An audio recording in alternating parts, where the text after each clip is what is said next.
Oke, rekan-rekan, kembali lagi pada bagian kedua pertemuan hari ini. Kali ini saya akan membahas soal effect size. Tapi karena kemarin itu Pak Harrison sempat main ukulele gitu ya, saya jadi pengen main gitar dikit gitu. Gak jadi deh kalau gitu. Eh, Langsung aja.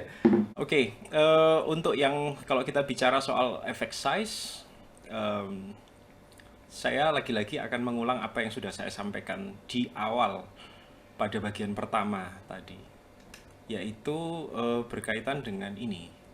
Jadi pahami benar dulu tentang model statistik sebagaimana ada dalam gambar. Kita ingin mengetahui apa yang terjadi pada populasi, tetapi kita punyanya hanya sampel ya, dengan probabilitas sampling kita kemudian bisa tahu. Kita melakukan sebuah estimasi parameter dengan harapan bahwa kita bisa mendapatkan gambaran apa yang terjadi pada populasi ya dengan menggunakan statistik inferensial. Nah, ada tiga kemungkinan hasil perhitungan sampel di sini ketika kita ingin menggeneralisasikannya pada populasi. Bisa jadi di populasi justru tidak ada efek ketika ketika melakukan perhitungan di sampel malah ngomongnya ada efek, padahal di populasi bisa jadi tidak ada efek. Ini yang kemudian kita sebut sebagai error tipe 1.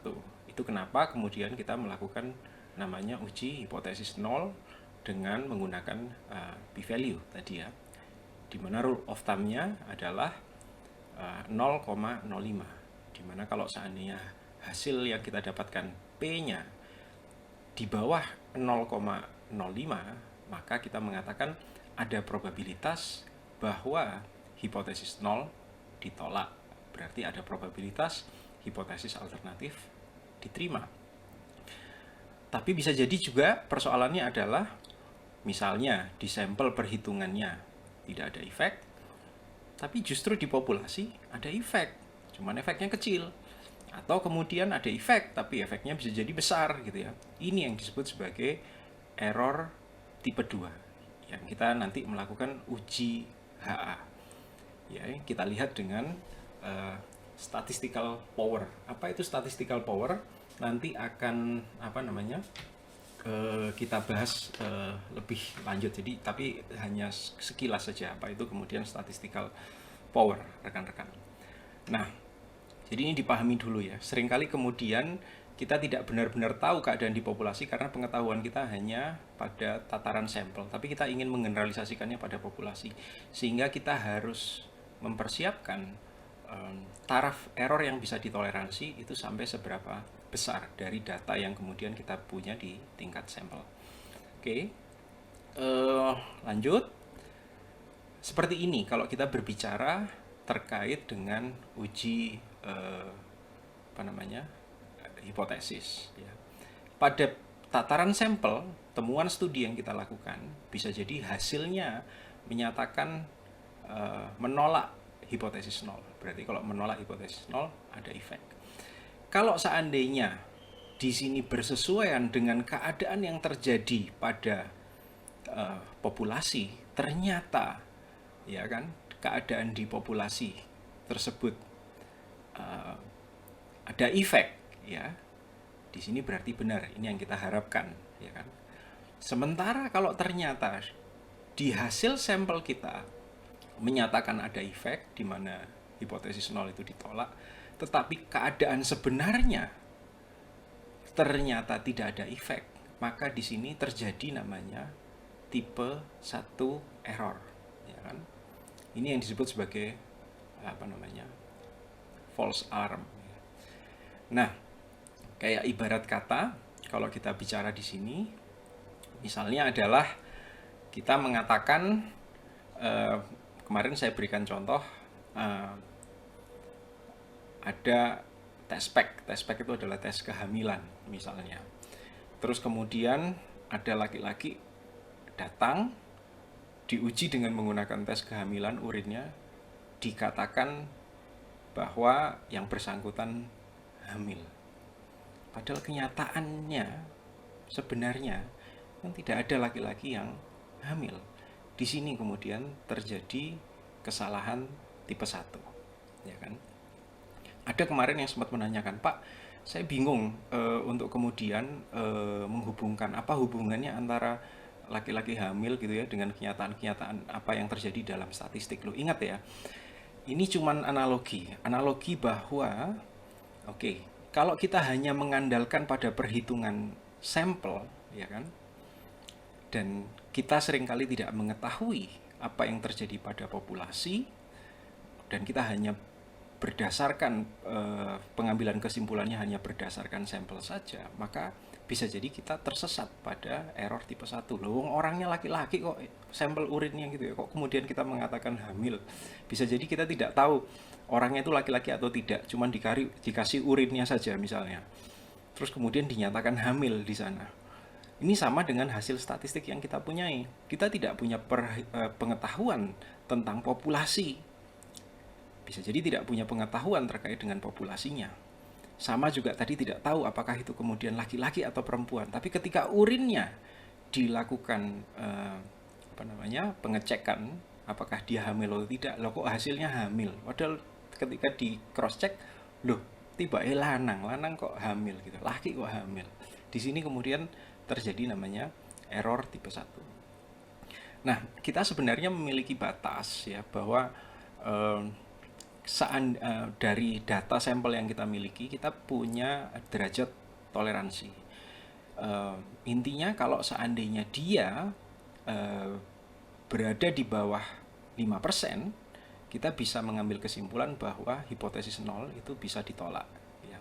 Tadi saya sudah sempat sampaikan, itu hanyalah sebuah probabilitas yang diprediksikan. Jika dari data yang kita punya, ya, kita mengambil sampel berulang di masa depan sebanyak 100 kali, maka kita punya derajat ya, 5 kali itu boleh diperbolehkan sebenarnya untuk mendapatkan hasil yang sebenarnya tidak ada efek gitu ya di dalam populasi.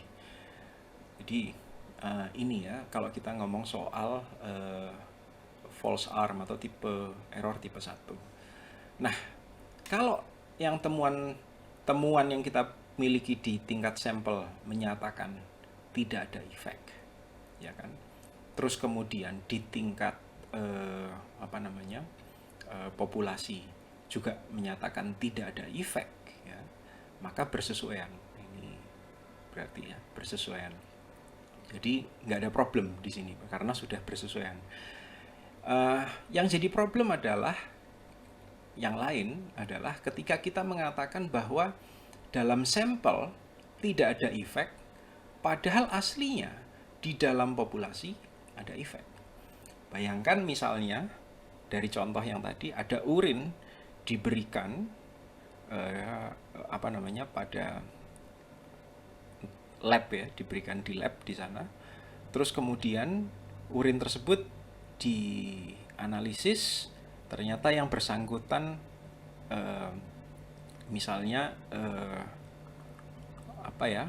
tidak hamil, tidak ada efek ya, tidak hamil. Tadi kan pakai test pack contohnya. Padahal pada kenyataannya urin tersebut adalah urin perempuan yang hamil. Berarti kan sebenarnya test pack tersebut tidak cukup bisa mendapatkan melihat efek sebenarnya yang terjadi. Ini dimungkinkan juga terjadi. Nah, pada kolom yang ini kita menggunakan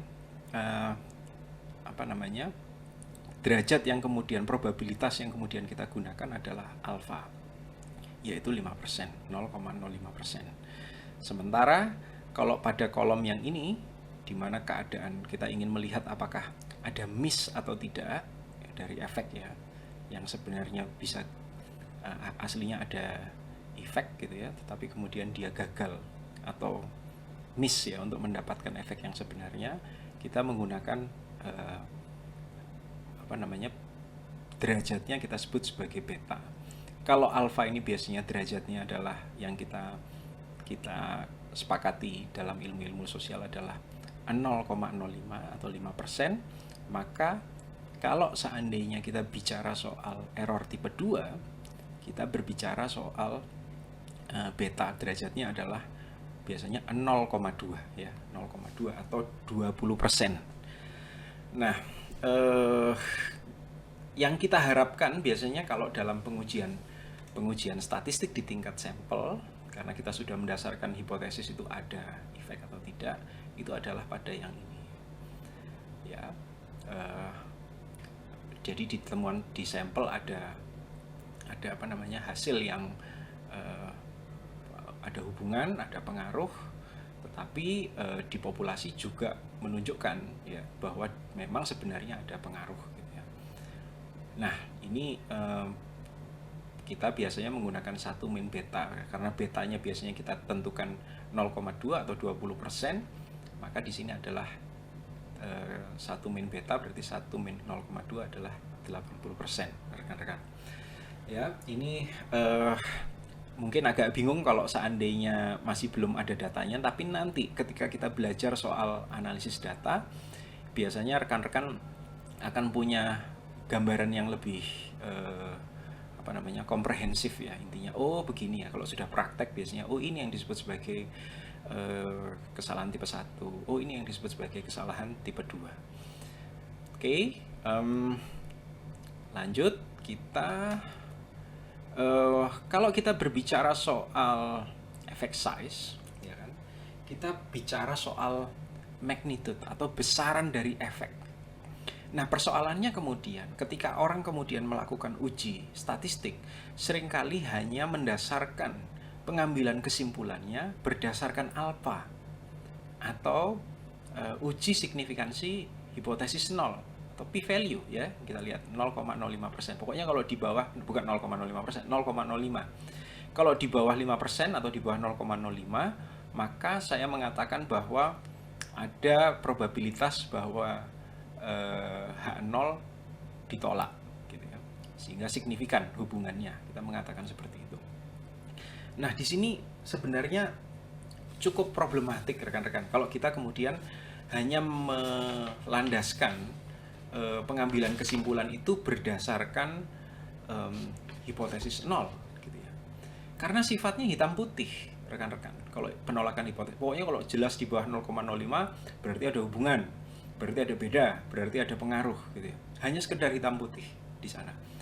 Saya kemarin sempat menunjukkan ada yang riset yang hasilnya 0,049 ya, P-nya adalah 0,049, berarti kan di bawah 0,05, berarti hipotesis nolnya ditolak gitu ya. Sementara ada hasil penelitian yang mengatakan P-nya adalah 0,051 gitu ya misalnya. Bedanya ini kan kecil sekali rekan-rekan. Jadi hanya 0,0002 kalau nggak salah itu ya. Sangat kecil sekali. Nah, ini apakah cukup fair kalau kita kemudian mengatakan yang satunya ditolak, yang satunya kemudian diterima, padahal bedanya kecil sekali gitu ya. Nah, kalau kita kemudian mengambil kesimpulan hanya berdasarkan uji hipotesis 0, sifatnya hanya hitam putih, hanya memberikan gambaran diterima atau ditolak gitu ya. Saya ambil contoh begini ya. Kalau ada orang yang sekiranya menolak untuk menolak perasaan Anda gitu ya. Anda menembak orang lain gitu. Apakah sudah dipastikan bahwa yang bersangkutan itu tidak suka dengan Anda atau suka dengan Anda? Nah, persoalannya pada uji hipotesis 0 ini, kalau ada orang menolak gitu ya, untuk menolak Anda gitu ya, Anda kemudian buru-buru untuk menyimpulkan bahwa wis tidak suka dengan saya. Nah, yang kita harus lihat juga di sana, ini tidak hitam putih, karena bisa jadi ada sebesar biji zarah gitu ya, perasaan sedikit aja itu mungkin ada ketika dia menolak gitu ya. Seandainya toh orang lain itu kemudian yang Anda senangi gitu ya, menerima perasaan Anda gitu ya, kan tadi cuman hipotesis 0 itu kan hanya berbicara soal ini ada hubungan atau tidak ada hubungan, ada beda atau tidak ada beda, ada apa namanya, pengaruh atau tidak ada pengaruh gitu ya. Kita tidak tahu seberapa besar pengaruhnya, seberapa besar bedanya gitu ya. Ini seperti yang saya sebutkan tadi ya. Ketika Anda ditolak perasaannya, Anda tidak benar-benar tahu sebenarnya seberapa besar sih perasaannya dia. Bisa jadi ada sebesar biji zarah gitu. Biji zarah dia punya perasaan dengan Anda gitu ya. Dan kalau seandainya dia kemudian menerima perasaan Anda, Anda juga sebenarnya mesti tahu gitu seberapa besar sih sebenarnya perasaannya dia gitu. Uji H0, signifikansi H0 tidak berbicara soal itu. Nah, makanya kemudian mengetahui magnitude atau besaran dari efek itu juga merupakan hal yang penting, rekan-rekan. Kalau dalam uji korelasi, kita tidak hanya melihat dari P di bawah 0,05 atau P di atas 0,05, tapi dilihat nilai R-nya berapa, kekuatan korelasinya berapa di sana, ya kan? Ada beberapa persoalan. Kalau kita kemudian hanya mengandalkan pengambilan kesimpulan hanya berdasarkan nilai P ya, di bawah 0,05 atau di atas 0,05, karena P ini sangat sensitif dengan jumlah sampel, ya kan? Kalau seandainya sampelnya itu banyak, ya kan, maka sedikit saja peningkatan atau perbedaan itu bisa dianggap signifikan. Sementara kalau seandainya data kita sangat sedikit, ya kan, ada perbedaan ya yang besar pun dianggap tidak signifikan. Itu kenapa kemudian uji P ini sangat sensitif terhadap uji signifikansi hipotesis nol itu sangat signifikan, bukan sangat signifikan, uji hipotesis nol itu sangat sensitif terhadap jumlah sampel, rekan-rekan. Nah, sehingga misalnya suatu saat rekan-rekan mendapatkan hasil ketika melakukan riset uji korelasi misalnya P-nya di atas 0,05. Waduh, kayaknya sudah akhir dari dunia mengatakan tidak ada hubungan. Maka lihat dulu, bisa jadi kemudian yang Anda harus lihat itu adalah effect size-nya. Effect size ini menjadi yang sangat informatif di sini. Selain effect size, tentunya juga sampel. Nanti akan saya tunjukkan, rekan-rekan. Nah, kenapa kemudian setelah tadi kan kita bicara soal uji kesalahan tipe 1 ya. Uji kesalahan tipe 1 yang kemudian kita melihatnya dari nilai probabilitas P itu ya. Nilai dari P itu tadi. Nah, persoalannya adalah dengan kita terburu-buru mengambil kesimpulan bahwa ada probabilitas H0 ditolak atau diterima, kita tidak pernah benar-benar tahu keadaan di populasi yang sebenarnya itu seperti apa. Ini kan probabilitas saja, rekan-rekan. Kita tidak pernah benar-benar tahu apakah ada efek yang sebenarnya benar-benar ada di populasi. Atau bisa jadi, ya kan, kalau hasilnya misalnya tidak signifikan, gitu ya, bisa jadi tetap ada efek. Persoalannya adalah studinya underpower. Underpower adalah Anda tidak cukup punya data atau tidak, sampelnya tidak cukup banyak untuk bisa mendeteksi adanya perbedaan, adanya hubungan atau adanya pengaruh tersebut, rekan-rekan, ya kan? Jadi ya, kalau studi itu sudah dilakukan, lalu kita bilang ada hubungan atau ada perbedaan atau ada pengaruh, kita harus lihat dulu efek size-nya. Misalnya gini, karena lagi-lagi tadi Anda mengatakannya hanya berdasarkan nilai P yang di bawah 0,05 aja. Stop dulu gitu ya. Jangan kemudian Anda terburu-buru melihat ada hubungan, ada pengaruh ataupun ada perbedaan. Lihat dulu kemudian efek size-nya gitu ya. Lihat juga memang kemudian dia memberikan sebuah statement yang cukup tegas terkait dengan probabilitas apakah hipotesis nol itu bisa ditolak atau diterima. Tapi jangan lupa, efek size itu penting. Bisa jadi kemudian ada hubungan, ada perbedaan, dan juga ada pengaruh, tetapi persoalannya efek size-nya kecil sekali. Kecil sekali bisa jadi. Oke, ini saya ambil contoh. Ini ada riset yang dilakukan oleh Kramer. Ini beberapa kali kalau orang mengambil mata kuliah psikologi ruang maya, sering saya jadikan contoh gitu ya. Di sini ada beberapa hal yang kemudian saya garis bawah. Ingat ya, semakin banyak data diambil, ya kan, semakin tepat estimasi efek dan semakin kuat dalam mendeteksi adanya efek untuk merejeksi hipotesis nol. Intinya, kalau sampelnya semakin banyak, berarti kita semakin bisa mendeteksi adanya perbedaan, walaupun perbedaan itu kecil sekali gitu ya. Cuman persoalannya adalah apakah kemudian perbedaan yang kecil tersebut ya kita bisa katakan cukup signifikan Barangkali iya secara statistik, tapi kalau misalnya kita melakukan uji klinis, barangkali tidak ada gitu ya. Nanti ini akan saya jelaskan lebih lanjut. Sebagai contoh seperti ini rekan-rekan.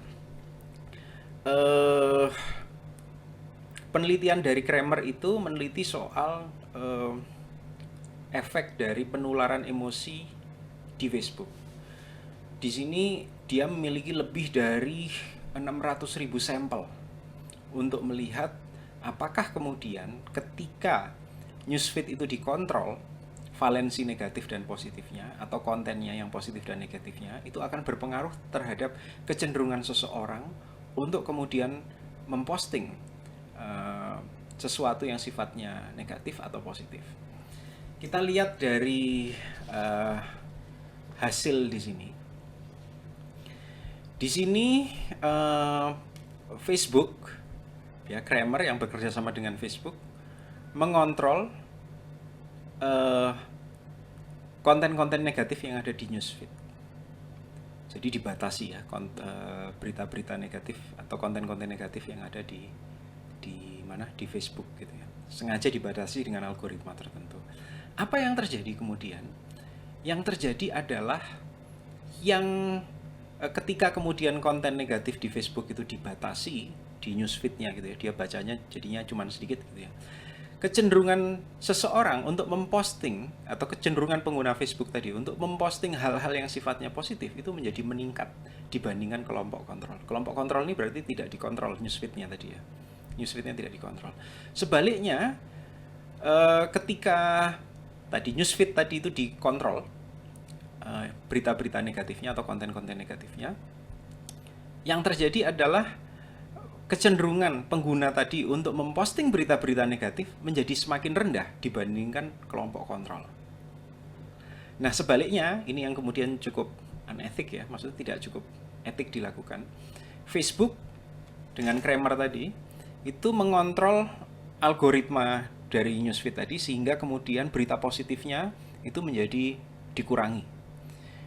Ya, jadi kemungkinan banyak berita negatifnya bisa jadi. Yang terjadi adalah ketika berita positifnya itu dikurangi, ya kan? Kecenderungan seseorang kemudian atau pengguna Facebook tadi untuk memposting berita-berita positif itu justru turun, makin rendah. Sementara kecenderungan seseorang kemudian untuk memposting berita-berita negatif, kita lihat di sini menjadi semakin tinggi ketika dibandingkan dengan kelompok kontrol. Jadi yang biru tua itu adalah kelompok kontrol. Nah, kita kemudian Kramer mengambil kesimpulan bahwa ada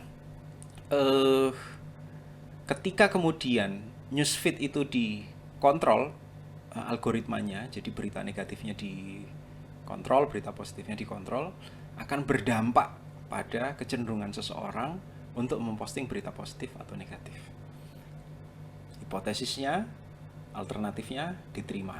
Ada dampak di sana ketika algoritmanya konten berita tersebut dikontrol. PD kita mengatakan ada dampak. Tunggu dulu. Kita lihat efek size-nya berapa. Ternyata efek size-nya itu kecil sekali rekan-rekan. Oke lah, P-nya adalah di bawah 0,003. Tetapi magnitude-nya itu kecil sekali, 0,008. Perbedaan kecil itu dianggap sebagai orang Kramer kemudian mengambil kesimpulan bahwa ada perbedaan yang cukup signifikan di sini. Padahal sebenarnya magnitude-nya itu kecil sekali. Ya. Nah, nanti kita lihat ya, kalau diuji D, kita lihat di sini kalau diuji D, efek size yang kecil itu biasanya adalah 0,2. Nah, ini kan 0,008. Berarti kan kecil banget ini. Kemudian Anda sudah mengatakan bahwa Anda menolak hipotesis 0 gitu. Intinya bahwa hipotesis alternatif diterima gitu. Ini jadi problematik akhirnya. Nah, lagi-lagi saya ingatkan bahwa uji signifikansi hipotesis 0 itu sangat sensitif dengan jumlah sampel. Itu kenapa kemudian penentuan berapa jumlah sampel seharusnya ditentukan di awal sebelum Anda melakukan riset. Nanti akan dibahas ketika kita sudah melakukan analisis data gitu ya. Ada beberapa orang yang mengatakan bahwa sampel itu harus besar gitu ya. Itu kalau bisa 300, 400, 500. Kita lihat di sini apa yang terjadi ketika sampel besar. Ketika kemudian dia oversampling. Yang terjadi perbedaan kecil saja, magnitudenya kecil sekali dianggap berbeda gitu ya. Dan tidak selalu kok kita harus punya sampel besar. Kalau kita sudah tahu efek dalam populasi itu besar magnitudenya, kenapa kemudian kita harus mengambil sampel yang demikian besar? Itu mengekspos orang-orang itu pada bahaya. Misalnya, kita tahu bahwa namanya air keras itu berdampak menyakiti, rekan-rekan. Kenapa kemudian kita harus mencari N lebih dari 30 orang gitu ya, untuk kemudian membuktikan efek air keras? Loh, jelas-jelas dalam penelitian sebelumnya terlihat bahwa efek keras itu menyakiti ya. Masa kita mau menyakiti semua orang itu dengan menyiram air keras lebih dari berapa, 200, 300. Seringkali kemudian ada satu mitos yang mengatakan bahwa jumlah sampel semakin banyak semakin baik gitu ya. Tapi bisa jadi kalau sampelnya kemudian terlalu banyak, yang terjadi adalah ada oversampling di sana, sehingga perbedaan kecil akan dianggap menjadi hal besar. Ini ada contoh lain. Ini saya ambil dari contohnya Bu Amel ya, dulu ketika sempat memberikan workshop ya. Ada uji beda di sini ya. Uji beda, jadi ingin membedakan apakah kelompok 1 memang cukup berbeda dengan kelompok 2. Kita lihat di sini pada kasus pertama sampelnya hanya sekitar 20 orang, rekan-rekan. Min kelompok 1 adalah 6, min kelompok 2 adalah 7, standar deviasinya 3,16, sementara standar deviasi yang kelompok 2 adalah 3,16 juga. Didapatkan hasil P-nya di atas 0,05. Nah, kalau di atas 0,05 berarti kita mengatakan bahwa hipotesis 0 gagal ditolak atau hipotesis alternatif ditolak. Intinya bahwa tidak ada hubungan antara kelompok 1 dengan kelompok 2. Ya kan? Kita mengatakannya seperti itu. Tapi kita lihat coba kasus kedua, rekan-rekan. Pada kasus kedua, kita melihat ada 200 sampel. Ya, masing-masing kelompok 100. Kita mau melihat apakah berbeda antara kelompok 1 dengan kelompok 2. Yang menarik adalah min-nya 6 sama dengan yang di atas. Terus yang kedua, min-nya 7 sama yang dengan di atas. Standar deviasinya satunya 3,16 sama juga dengan yang di atas, yang tadi hanya menggunakan 20 total partisipan.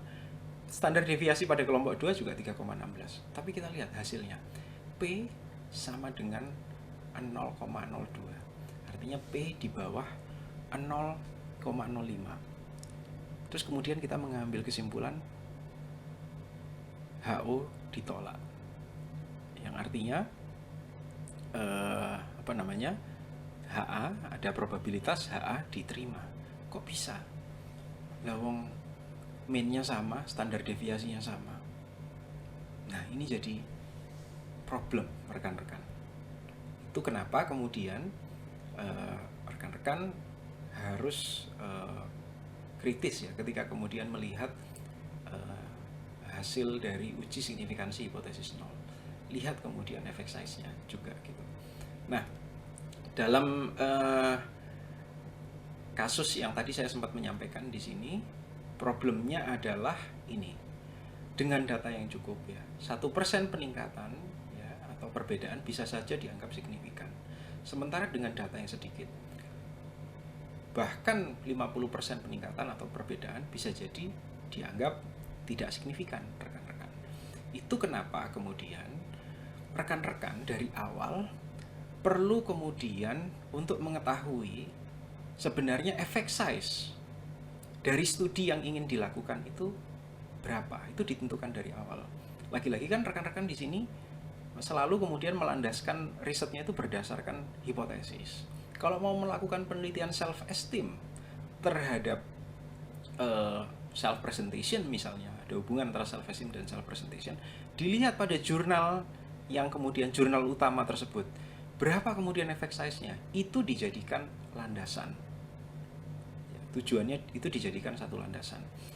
Nah, tentunya setiap bidang ilmu itu punya ketentuan yang berbeda dalam menentukan besaran efek itu dianggap signifikan atau tidak, rekan-rekan. Kalau dalam bidang klinis biasanya kita membutuhkan efek yang besar, tapi di sosial misalnya kalau korelasi ya dianggap 0,3 walaupun itu kemudian efek size-nya medium, itu sudah cukup besar gitu ya. Nah, itu kenapa kemudian sample size itu perlu ditentukan sejak dari awal, rekan-rekan.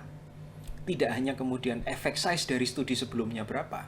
Jadi kalau nanti rekan-rekan bikin proposal, kalau bisa melihat pada jurnal utama yang dijadikan acuan, hubungan antar variabelnya itu efek size-nya berapa. Itu tujuannya untuk apa? Untuk menentukan seberapa banyak sampel yang bisa diambil sehingga rekan-rekan ya kan bisa mendapatkan hasil yang kurang lebih presisi dalam menggambarkan keadaan yang terjadi di populasi, ya kan. Caranya seperti apa? Rekan-rekan harus tahu nanti menentukan alfanya berapa. Alfa itu kan tadi jelas ya 0,05 batasnya. Ini kan diuji signifikansi hipotesis 0 tadi kan sempat dibahas alfanya berapa. Terus power itu apa? 1 min beta. Beta itu kan uji kesalahan tipe 2, rekan-rekan. Tadi sempat disampaikan rule of thumb-nya adalah 0,2. Berarti kalau 1 dikurangi 0,2 adalah 0,8 misalnya. Terus kemudian tentukan effect size yang diharapkan. Mungkin agak bingung bagaimana caranya menentukan sample size-nya. Nanti ketika rekan-rekan belajar menganalisis data akan juga diberikan ya intinya bagaimana menentukan sample size berdasarkan alpha, power, dan juga effect size yang diharapkan gitu ya. Ini ya yang terjadi biasanya kalau dalam perhitungan statistik, rekan-rekan. Seringkali kemudian yang kita dapatkan bisa jadi ya, bukan seringkali, tapi bisa jadi yang kita harapkan itu adalah kalau p-value-nya signifikan, jadi P-nya misalnya di bawah 0,05, harapannya effect size-nya besar. Berarti ya sudah hipotesis nolnya ditolak, berarti ada hubungan, magnitude-nya juga besar, rekan-rekan. Berarti ini menunjukkan bahwa efek independent variable terhadap dependent variable besar. Berarti konsisten antara uji p-value dengan effect size yang kemudian kita dapatkan. Tetapi bisa jadi rekan-rekan akan mendapatkan hasil yang berbeda di mana p-value-nya signifikan tetapi efek size-nya kecil. Signifikan tetapi efek size-nya kecil seperti studinya Kramer tadi. Nah, kalau itu terjadi apa yang bisa kita simpulkan? Berarti memang efek independent variable terhadap dependent variable itu memang kecil. Tetapi jadinya overestimasi karena sampel size-nya besar atau terlalu besar atau oversampling. Ngambilnya 700.000 tadi misalnya, rekan-rekan. Atau bisa jadi juga yang terjadi ini ya, kalau seandainya kita berharap konsisten kan hasilnya. Kalau p-value-nya tidak signifikan, hipotesis nolnya gagal ditolak gitu ya. Terus kemudian efek size-nya kecil, berarti konsisten memang. Nggak ada hubungan, nggak ada beda, nggak ada pengaruh gitu ya. Tapi bisa jadi juga terjadi begini. P-value-nya tidak signifikan. Jadi P-nya di atas 0,05, tapi ternyata efek size-nya besar. Apa yang terjadi? Kalau memang nanti suatu saat rekan-rekan menganalisis data, ternyata seperti ini. Bahwa efek independent variable terhadap dependent variable memang sebenarnya besar, tetapi underpower untuk bisa mendeteksi efek. Intinya apa? Anda membutuhkan jumlah sampel yang lebih besar bisa jadi ya. Gitu. Ini sehingga karena jumlah sampelnya kemudian terlalu kecil, jadinya underpower untuk bisa mendeteksi adanya efek tersebut. Gitu. Oke. Nah, rekan-rekan diminta sebenarnya untuk kemudian melihat kebiasaan yang ada dalam ranah keahlian atau dalam disiplin ilmu yang kita gunakan untuk menentukan signifikansi efek. Kalau dalam klinis misalnya, berapa minimal kita mengatakan bahwa sesuatu itu dikatakan punya efek atau tidak gitu ya. Di ilmu sosial berapa? Acuannya pada apa? Pada literatur sebelumnya. Ya kan? Jadi lampirkan nanti, tuliskan kemudian studi utama berkaitan dengan hipotesis yang rekan-rekan bilang ya. Misalnya efek self esteem terhadap self presentasi. Cantumkan kemudian di sana efek size-nya berapa. Sehingga harapannya rekan-rekan akan mendapatkan efek yang kurang lebih sama dengan studi utama yang sudah dilakukan tadi gitu ya. Nah, terus kemudian desain studi yang tadi ya sudah ada efek size-nya dan lain dengan power dan alpha tadi diharapkan akan mengarahkan pada concomitant effect yang diharapkan sesuai dengan studi yang sudah Anda dapatkan pada literatur sebelumnya ya. Terus analisis yang digunakan menentukan parameter dari effect size. Kalau korelasi, parameter effect size-nya akan berbeda dengan uji beda. Uji beda pun juga akan berbeda kalau ANOVA misalnya dengan t-test. Ya. Regresi akan berbeda yang kemudian regresi yang logistik dengan yang tidak gitu ya. Nah, pada misalnya ini saya ambil contoh, kalau kemudian kita melakukan uji hubungan korelasi saja, maka effect size-nya hanya menggunakan person R. Tapi kalau seandainya rekan-rekan nanti menggunakan ANOVA, effect size-nya adalah menggunakan ETA square misalnya. Kalau menggunakan t-test, misalnya uji beda t-test, maka effect size-nya menggunakan Cohen's. Ya, Cohen's D misalnya. Ini bisa dihitung secara manual atau dengan menggunakan kalkulator effect size yang tersedia di website-website yang menyediakan layanan itu secara gratis. Jadi tinggal ketik saja di Google kalkulator effect size. Tinggal dimasukkan saja, seandainya ini tidak ada informasinya, bisa jadi kemudian rekan-rekan nanti hanya tinggal memasukkan nilai min dan standar deviasinya dari studi tersebut, sehingga kemudian nanti ketahuan effect size-nya berapa gitu ya. Nah, kalau seandainya studi statistiknya berbeda gitu ya, misalnya ada orang lain kok pakainya adalah uji korelasi, sementara saya mau melakukan ujinya regresi. Jangan khawatir, itu bisa, dan satunya pakai person R, sementara rekan-rekan pengen tahu efek size-nya di R kuadrat. Jangan khawatir, itu bisa dikonversikan gitu ya, rekan-rekan. Nah, kurang lebih ini yang kemudian kalau kita bicara soal effect size ya, ini yang kemudian dijadikan parameter. Nah, ini saya ambil contoh yang biasa digunakan saja rekan-rekan. Yang biasa digunakan bisa jadi seringkali adalah correlation misalnya, studi korelasi ya rekan-rekan. Skripsi itu banyak sekali yang studi korelasi, hubungan antara A dengan B gitu ya, dengan menggunakan Pearson correlation.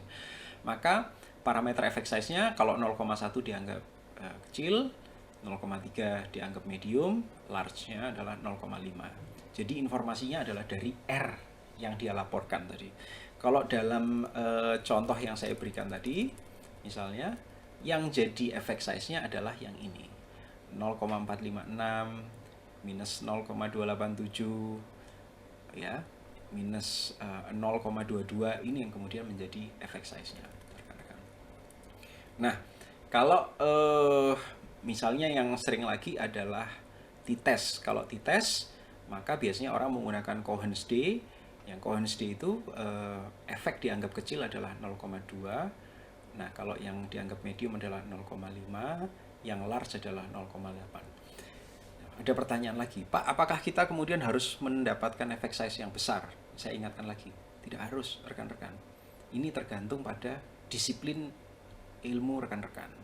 Tergantung pada bagaimana kita ingin mendeteksi efek yang memang kecil, medium atau sedang, tergantung pada variabelnya apa. Kalau memang ujinya uji klinis, biasanya diharapkan memang besar, ya kan, atau medium. Sementara kalau dalam ilmu-ilmu sosial, small dan medium, it's okay gitu ya, karena memang kita tidak seperti kayak saya ambil contoh tadi air keras itu ya. Kalau air keras kan jelas-jelas untuk kemudian kalau disiramkan ke orang itu kan efeknya bakal besar banget ya. Tapi di ilmu sosial akan sulit kita bisa mendapatkan efek size yang besar gitu ya.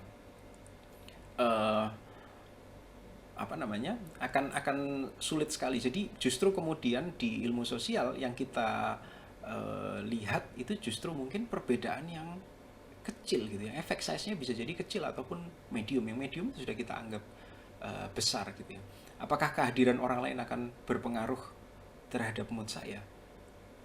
Coba bedakan dengan air keras. Kalau air keras jelas kemudian efeknya, tapi kalau mood tadi kan bisa jadi ada perbedaan kecil saja sudah signifikan gitu ya. Perbedaan kecil saja sudah signifikan misalnya.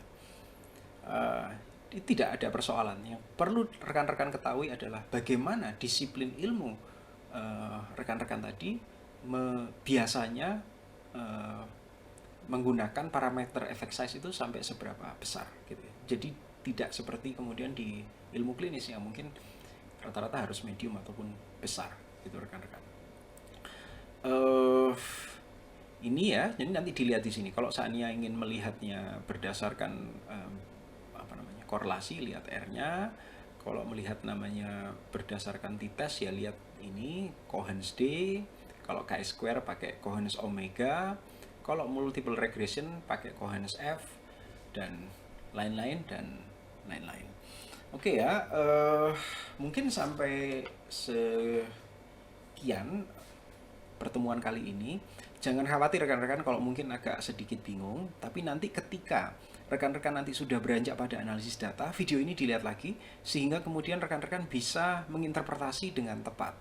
Mungkin rekan-rekan sekarang tidak ada bayangan, tapi yang terpenting adalah masih sedikit ada bayangan, tapi yang terpenting adalah tahu filosofi dasarnya seperti apa gitu ya.